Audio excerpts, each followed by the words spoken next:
Todos sentimos el anhelo de lo salvaje, y este anhelo tiene muy pocos antídotos culturalmente aceptados. Nos han enseñado a avergonzarnos de este deseo. Nos hemos dejado el cabello largo y con él ocultamos nuestros sentimientos. Pero la sombra de la mujer salvaje acecha todavía a nuestra espalda de día y de noche. Donde quiera que estemos, la sombra que trota detrás de nosotros tiene sin duda 4 patas. Doctora Clarisa Píncola Estés. Introducción. Cantando sobre los huesos. Tanto los animales salvajes como la mujer salvaje son especies en peligro de extinción. En el transcurso del tiempo hemos presenciado cómo se ha saqueado, rechazado y reestructurado la naturaleza femenina instintiva. Durante largos periodos, esta ha sido tan mal administrada como la fauna silvestre y las tierras vírgenes. Durante miles de años, y basta mirar el pasado para darnos cuenta de ello, se le ha relegado el territorio más yermo de la psique. A lo largo de la historia, las tierras espirituales de la mujer salvaje han sido expoliadas o quemadas. Sus guaridas se han arrasado y sus ciclos naturales se han visto obligados a adaptarse a unos ritmos artificiales para complacer a los demás. No es ninguna casualidad que la pristina naturaleza virgen de nuestro planeta vaya desapareciendo a medida que se desvanece la comprensión de nuestra íntima naturaleza salvaje. No es difícil comprender por qué razón los viejos bosques y las ancianas se consideran unos recursos de escasa importancia. No es ningún misterio. Tampoco es casual que los lobos y los coyotes, los osos y las mujeres inconformistas tengan una fama parecida. Todos ellos comparten unos arquetipos instintivos semejantes y como tales se les considera erróneamente poco gratos, total y congénitamente peligrosos y voraces. Mi vida y mi trabajo como psicoanalista junguiana, poeta y cantadora, guardiana de los antiguos relatos, me han enseñado que la maltrecha vitalidad de las mujeres se puede recuperar efectuando amplias excavaciones psíquico-arqueológicas.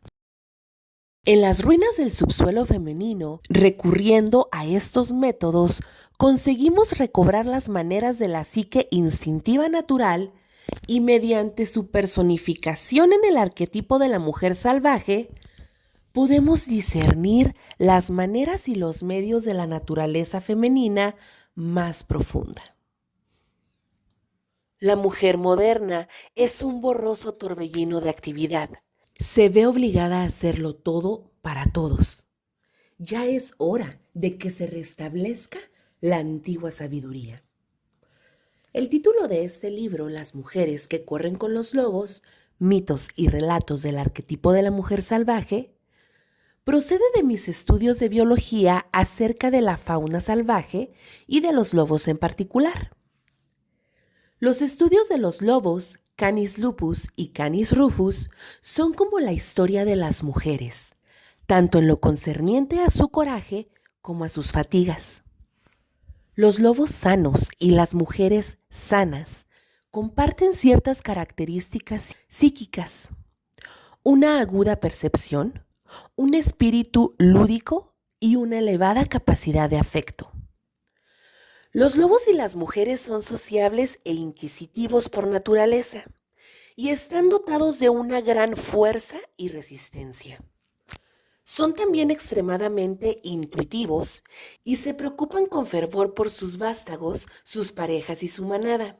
Son expertos en el arte de adaptarse a las circunstancias siempre cambiantes y son fieramente leales y valientes. Sin embargo, ambos han sido perseguidos, hostigados y falsamente acusados de ser voraces, taimados y demasiado agresivos y de valer menos que sus detractores. Han sido el blanco de aquellos que no solo quisieran limpiar la selva, sino también el territorio salvaje de la psique, sofocando lo instintivo hasta el punto de no dejar ni rastro de él. La depredación que ejercen sobre los lobos y las mujeres, aquellos que no los comprenden, es sorprendentemente similar. Por consiguiente, fue ahí, en el estudio de los lobos, donde por primera vez cristalizó en mí el concepto del arquetipo de la mujer salvaje. He estudiado también a otras criaturas, como por ejemplo el oso, el elefante y esos pájaros del alma que son las mariposas.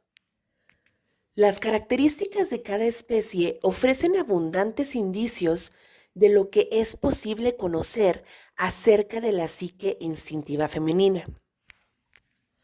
La naturaleza salvaje ha pasado doblemente a mi espíritu por mi nacimiento en el seno de una apasionada familia mexicano-española y más tarde por mi adopción por parte de una familia de fogosos húngaros. Me crié cerca de la frontera de Michigan, rodeada de bosques, huertos y tierra de la labranza, y no lejos de los grandes lagos. Allí los truenos y los relámpagos eran mi principal alimento. Por la noche, los maizales crujían y hablaban en voz alta. Allá arriba en el norte, los lobos acudían a los claros del bosque, a la luz de la luna, y brincaban y rezaban. Todos podíamos beber sin temor de los mismos riachuelos. Aunque entonces no la llamaba con ese nombre, mi amor por la mujer salvaje nació cuando era una niña. Más que una atleta, yo era una esteta y mi único deseo era ser una caminante extasiva. En lugar de las sillas y las mesas, prefería la tierra, los árboles y las cuevas, pues sentía que en aquellos lugares podía apoyarme contra la mejilla de Dios. El río siempre pedía que lo visitara después del anochecer. Los campos necesitaban que alguien los recorriera para poder expresarse en susurros. Las hogueras necesitaban que las encendieran de noche en el bosque y las historias necesitaban que las contaran fuera del alcance de los mayores. Tuve la suerte de criarme en medio de la naturaleza. Allí los rayos me enseñaron lo que era la muerte repentina y la evanescencia de la vida. Las crías de los ratones me enseñaron que la muerte se mitigaba con la nueva vida. Cuando desenterré unos abalorios indios, es decir, fósiles sepultados en la greda, comprendí que la presencia de los seres humanos se remontaba a muchísimo tiempo atrás. Aprendí el sagrado arte del adorno personal, engalanándome la cabeza con mariposas, utilizando las luciérnagas como alhajas nocturnas y las ranas verdes esmeralda como pulseras. Una madre lobo mató a uno de sus cachorros mortalmente herido. Así me enseñó la dura compasión y la necesidad de permitir que la muerte llegue a los moribundos. Las peludas orugas que caían de las ramas y volvían a subir con esfuerzo me enseñaron la virtud de la perseverancia. Y su cosquilleo sobre mi brazo me enseñó cómo cobra vida la piel. El hecho de trepar a las copas de los árboles me reveló la sensación que el sexo me haría experimentar más adelante. La generación a la que yo pertenezco, posteriormente a la Segunda Guerra Mundial, creció en una época en que a la mujer se la trataba como a una niña y una propiedad. Se la mantenía como un huerto en berbecho. Pero por suerte, el viento siempre llevaba consigo algunas semillas silvestres. A pesar de que no se aprobaba lo que escribían, las mujeres seguían trabajando con ahínco. A pesar de que no se reconocía el menor mérito a lo que pintaban, sus obras alimentaban el espíritu. Las mujeres tenían que suplicar a fin de conseguir los instrumentos y los espacios necesarios para su arte. Y si no obtenían nada, hallaban su espacio en los árboles, en las cuevas, los bosques y los roperos. El baile apenas se toleraba en el mejor de los casos, por lo cual ellas bailaban en el bosque, donde nadie podía verlas, o en el sótano, o cuando salían a sacar la basura. Su acicalamiento suscitaba recelos. Un cuerpo o un vestido llamativo aumentaban el peligro de sufrir daños o agresiones sexuales. Ni siquiera podían considerar suyas las prendas de vestir que llevaban. Era una época en la que los padres que maltrataban a sus hijos eran llamados simplemente severos, en la que las heridas espirituales de las mujeres tremendamente explotadas se calificaban de agotamientos nerviosos, en la que las chicas y las mujeres bien fajadas, refrenadas y abozaladas se llamaban buenas. Y las hembras que conseguían quitarse el collar para disfrutar de 1 o 2 momentos de vida se tachaban de malas. Por consiguiente, como otras muchas mujeres antes y después de mí, viví mi vida como una criatura disfrazada, tal como habían hecho mis parientes y amigas mayores que yo.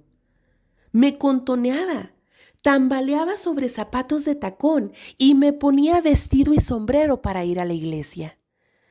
Pero mi espléndida cola asomaba a menudo por debajo del dobladillo de la falda y movía tanto las orejas que el sombrero me caía por lo menos sobre los ojos. Y a veces hasta cruzaba volando la habitación. No he olvidado la canción de aquellos siniestros años. Hambre de alma, la canción del alma hambrienta. Pero tampoco he olvidado el jubiloso canto hondo cuyas palabras evocamos cuando nos entregamos a la tarea de la restauración del alma. Como un sendero del bosque que poco a poco se va borrando hasta que al final se reduce a casi nada, la teoría psicológica tradicional también se agota demasiado pronto cuando se trata de analizar a la mujer creativa, talentosa, profunda. La psicología tradicional se muestra a menudo muy parca y totalmente silenciosa a propósito de las cuestiones más profundas e importantes para las mujeres. Lo arquetípico, lo intuitivo, lo sexual y lo cíclico, las edades de las mujeres, la manera de actuar de una mujer, su sabiduría y su fuego creador. Todo cuanto ha guiado durante 2 décadas mi trabajo acerca del arquetipo de la mujer salvaje. No se puede abordar la cuestión del alma femenina moldeando a la mujer de manera que se adapte a una forma más aceptable según la definición de la cultura que la ignora. Y tampoco se puede doblegar a una mujer con el fin de que adopte una configuración intelectualmente aceptable para aquellos que afirman ser los portadores exclusivos del conocimiento. No, eso es lo que ya ha dado lugar a que millones de mujeres que empezaron siendo unas potencias fuertes y naturales se hayan convertido en unas extrañas en sus propias culturas. El objetivo tiene que ser la recuperación de las bellas y naturales formas psíquicas femeninas y la ayuda a las mismas. Los cuentos de hadas, los mitos y los relatos proporcionan interpretaciones que aguzan nuestra visión y nos permiten distinguir y reencontrar el camino trazado por la naturaleza salvaje. Las enseñanzas que contienen nos infunden confianza. El camino no se ha terminado, sino que sigue conduciendo a las mujeres hacia el conocimiento cada vez más profundo de sí mismas. Los senderos que todos seguimos son los del yo instintivo innato y salvaje. La llamo mujer salvaje porque estas dos palabras en concreto, mujer, salvaje, son las que crean el llamar o tocar a la puerta. La mágica llamada a la puerta de la profunda psique femenina.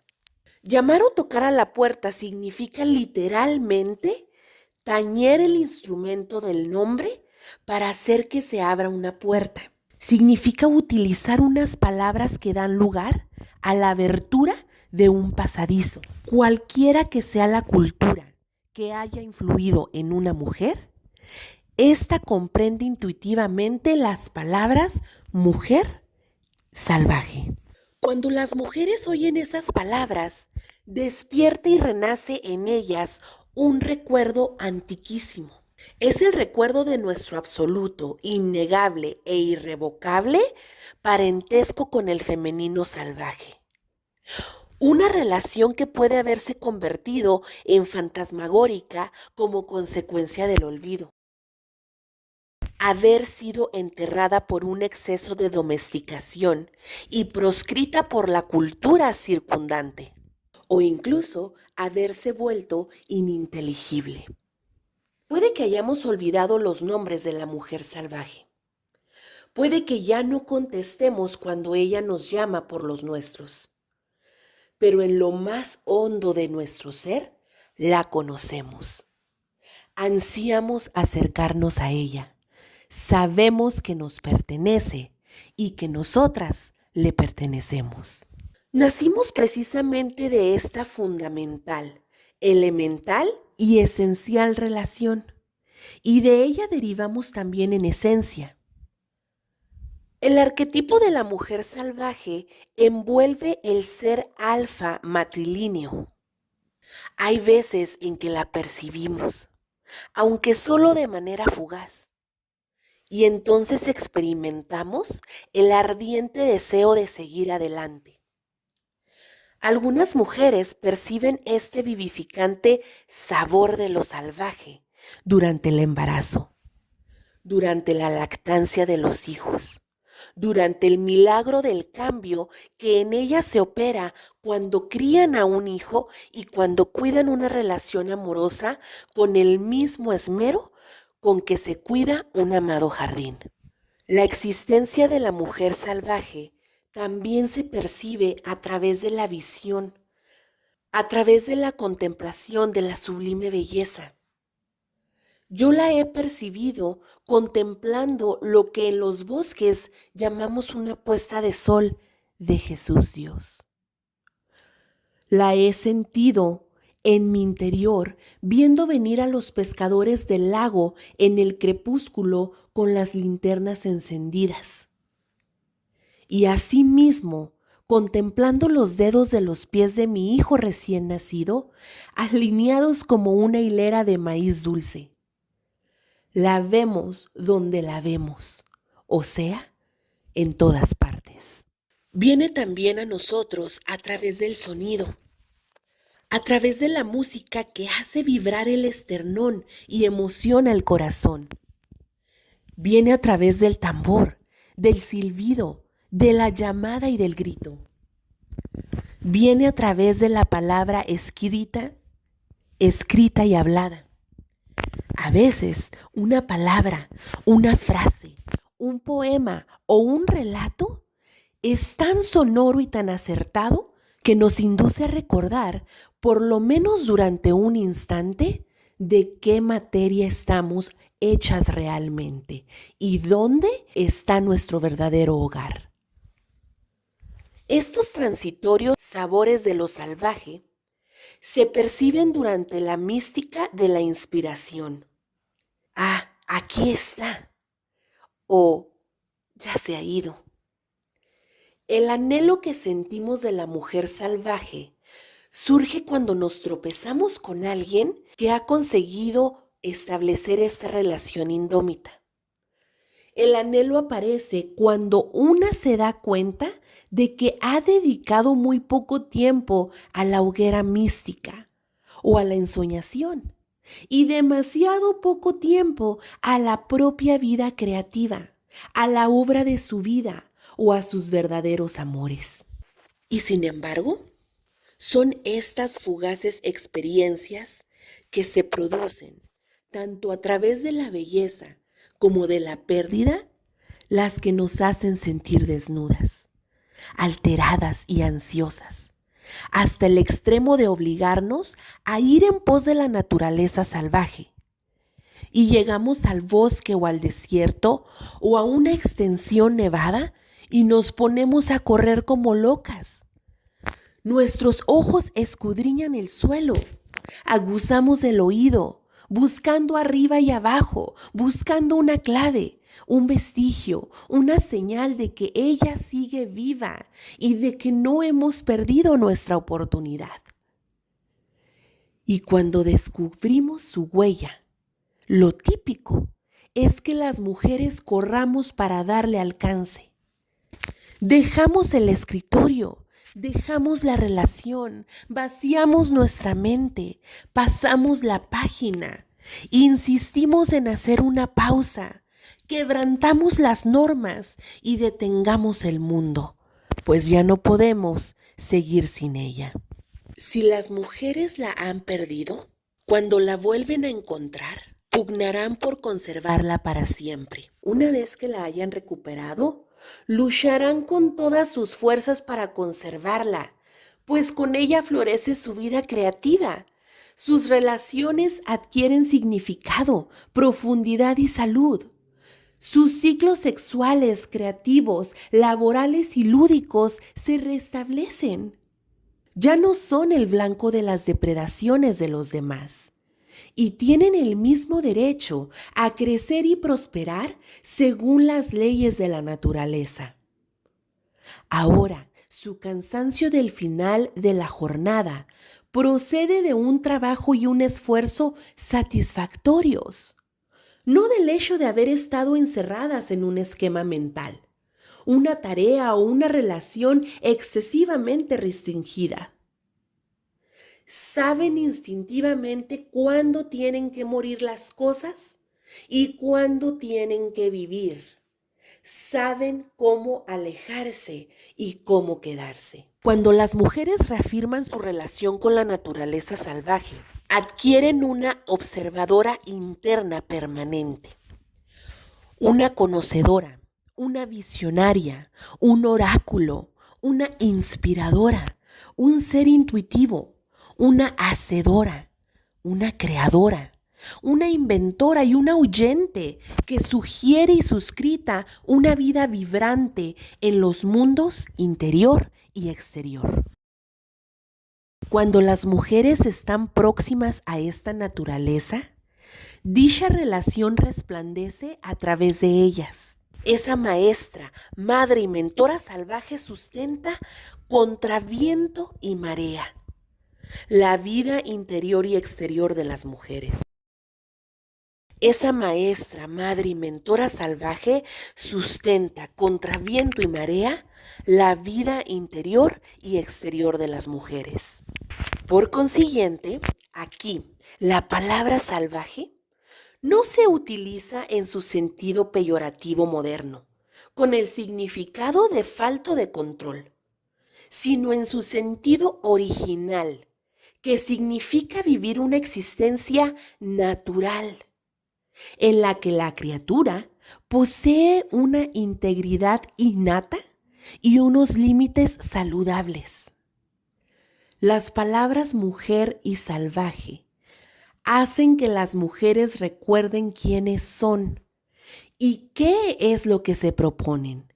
Personifican la fuerza que sostiene a todas las mujeres. El arquetipo de la mujer salvaje se puede expresar en otros términos igualmente idóneos. Esta poderosa naturaleza psicológica se puede llamar naturaleza instintiva. Pero la mujer salvaje es la fuerza que se oculta detrás de ella. Se puede llamar psique natural, pero detrás de ella está también el arquetipo de la mujer salvaje. Se puede llamar la naturaleza innata y fundamental de las mujeres. Se puede llamar la naturaleza autóctona o intrínseca de las mujeres. En poesía se podría llamar lo otro, o los 7 océanos del universo, o los bosques lejanos, o la amiga. En distintas psicologías y desde distintas perspectivas, quizás se podría llamar el id, el yo, la naturaleza medial. En biología se llamaría la naturaleza típica o fundamental. Pero puesto que es táctica, persistente y visceral, entre las cantadoras se le llama naturaleza sabia o inteligente. A veces se le llama la mujer que vive al final del tiempo o la que vive en el borde del mundo. Y esta criatura es siempre una hechicera creadora o una diosa de la muerte o una doncella que desciende o cualquier otra personificación. Es al mismo tiempo amiga y madre de todas las que se han extraviado, de todas las que necesitan aprender, de todas las que tienen un enigma que resolver, de todas las que andan vagando y buscando en el bosque y en el desierto.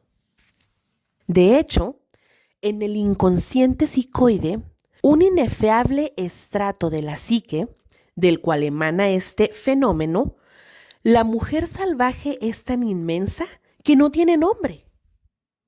Pero dado que esta fuerza engendra todas las facetas importantes de la feminidad, aquí en la Tierra se la denomina con muchos nombres, no solo para poder examinar la miríada de aspectos de su naturaleza, sino también para aferrarse a ella, puesto que al principio de la recuperación de nuestra relación con la mujer salvaje, ésta se puede esfumar en un instante. Al darle un nombre podemos crear para ella un ámbito de pensamiento y sentimiento en nuestro interior. Entonces vendrá y si la valoramos, se quedará. Así pues, en español, yo la llamo río bajo el río, la mujer grande, luz del abismo, la loba o la huesera. En húngaro se llama Ordeben, ella la de los bosques, y Rosomark, el tejón hembra. En návajo es Nahasehi Azda, la mujer araña que teje el destino de los seres humanos y los animales, las plantas y las rocas. En Guatemala, entre otros muchos nombres, es humana de niebla, el ser de la niebla, la mujer que siempre ha existido. En japonés es Amaterasu o Mikami, la divinidad que trae toda la luz y toda conciencia. En el Tíbet se llama Dakini, la fuerza danzante que otorga clarividencia a las mujeres. Y la lista de nombres sigue. Ella sigue.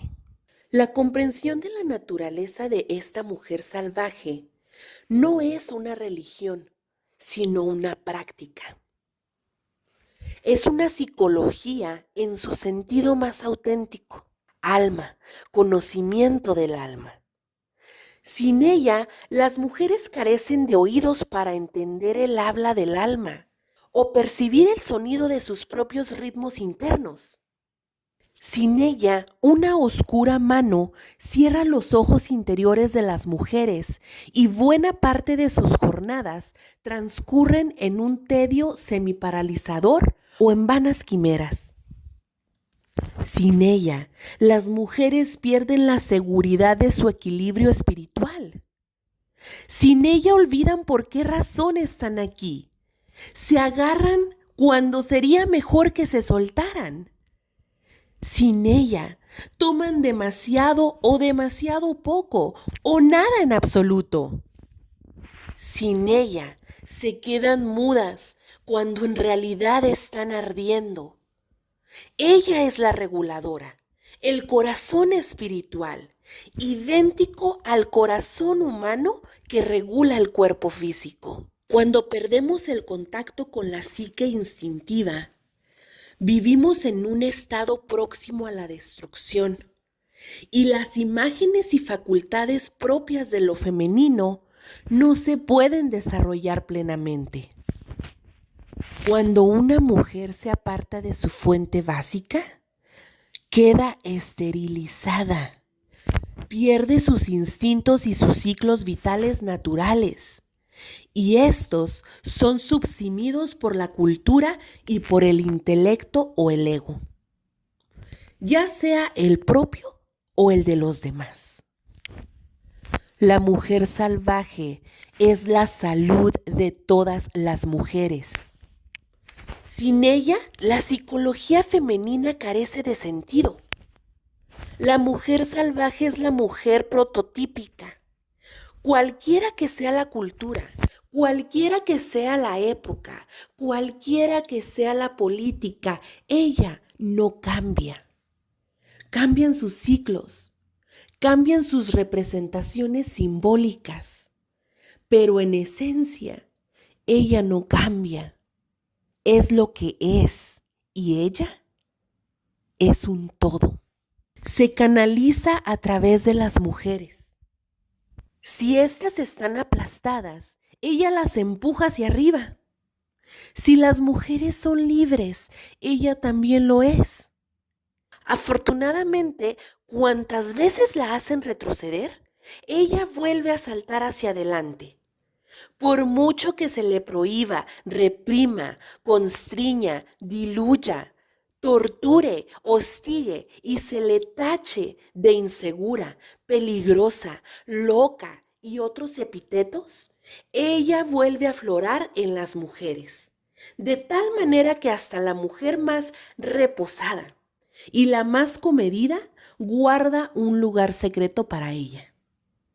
Hasta la mujer más reprimida tiene una vida secreta con pensamientos y sentimientos secretos, lujuriosos y salvajes. Es decir, naturales. Hasta la mujer más cautiva conserva el lugar de su yo salvaje, pues sabe instintivamente que algún día habrá un resquicio, una abertura, una ocasión y ella la aprovechará para huir. Creo que todas las mujeres y todos los hombres han nacido con dones. Sin embargo, poco esfuerzo se ha dedicado en realidad a describir las vidas y los hábitos psicológicos de las mujeres inteligentes, talentosas y creativas. En cambio, se ha escrito mucho acerca de las debilidades y las flaquezas de los seres humanos en general y de las mujeres en particular. Pero en el caso de la mujer salvaje como arquetipo, a final de comprenderla, captarla y aprovechar lo que ella nos ofrece, debemos interesarnos más por los pensamientos, los sentimientos y los esfuerzos que fortalecen a las mujeres. Y debemos tener en cuenta los factores interiores y culturales que las debilitan. En general, si entendemos la naturaleza salvaje como un ser por derecho propio, que anima y conforma la más profunda existencia de una mujer, podremos empezar a desarrollarnos de una manera que jamás se hubiera creído posible. Una psicología que no consiga dirigirse a este ser espiritual innato que habita en el centro de la psicología femenina no les sirve para nada a las mujeres.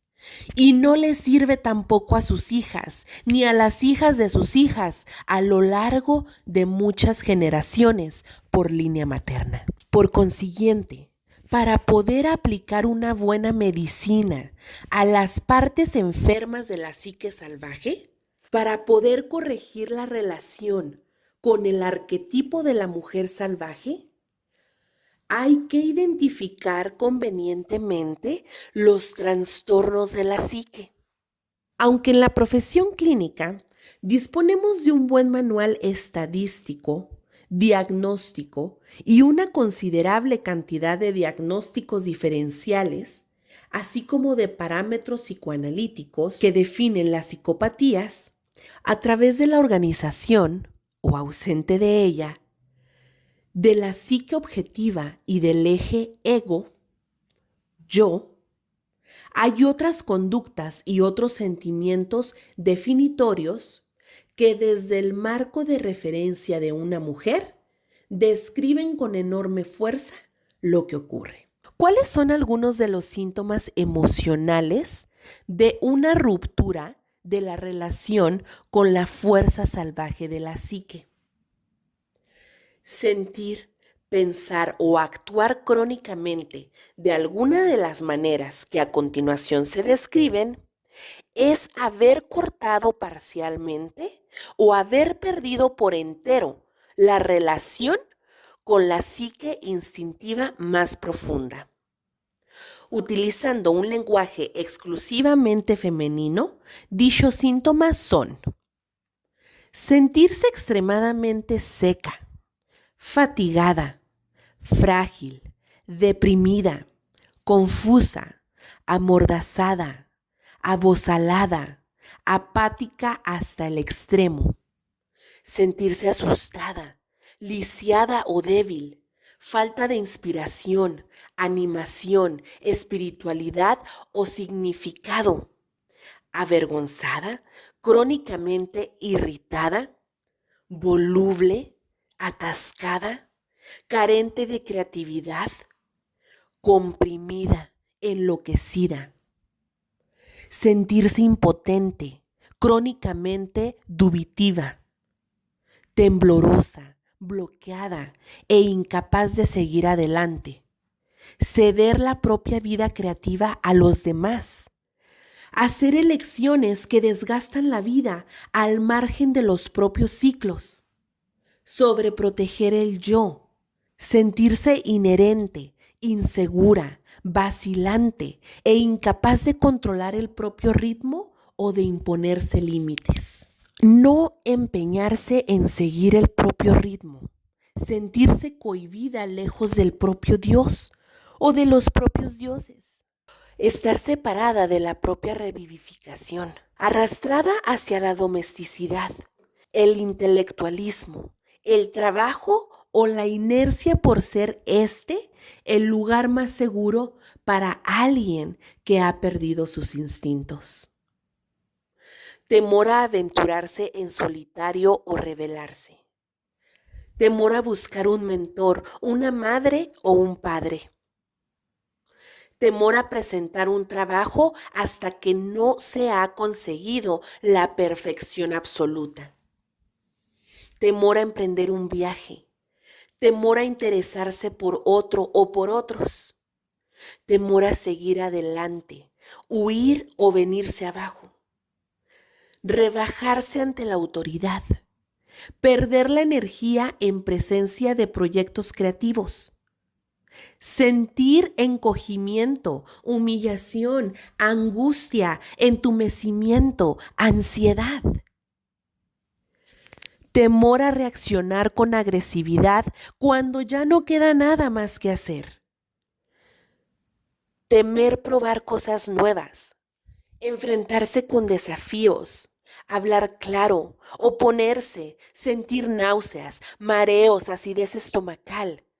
Sentirse como cortada por la mitad o asfixiada, mostrarse conciliadora o excesivamente amable, vengarse, temor a detenerse o actuar, contar repetidamente hasta 3 sin decidirse a empezar, tener complejo de superioridad, ambivalencia y sin embargo estar totalmente capacitada para hablar, para obrar a pleno rendimiento.